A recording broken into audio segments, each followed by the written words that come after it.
Sorry 9টা ঘর আছে, এদিকে 3টে এদিকে 3টে, স্কোয়ার যেহেতু 3 3 9টা ঘর আছে। এই 9টা টোটাল বক্সের মধ্যে 8টা নাম্বার দেওয়া আছে, এই নাম্বারটা কত হবে সেইটা বের করতে হবে। দেখো এইখানে যদি 63 63 হয়, এইটাও নিশ্চয়ই 63 হবে না।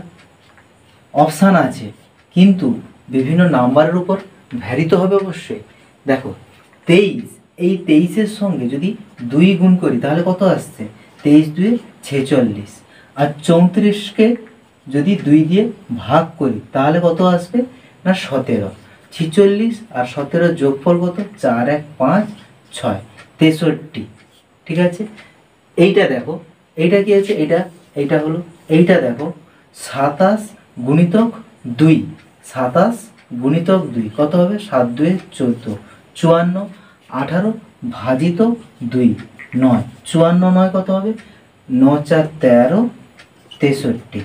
ওকে, অনুরূপভাবে এইটা দেখা যাক 31 2 62 প্লাস 28 ডিভাইডেড বাই 2 14, অর্থাৎ 6 7 4 2 6 76, এই অপশানটা অর্থাৎ অপশান নম্বর 3 76 হচ্ছে রাইট অ্যান্সার। ক্লিয়ার? তো এইরকম আরও নতুন নতুন ক্লাস পেতে চ্যানেলটিকে ডেইলি ফলো করো। Thank you.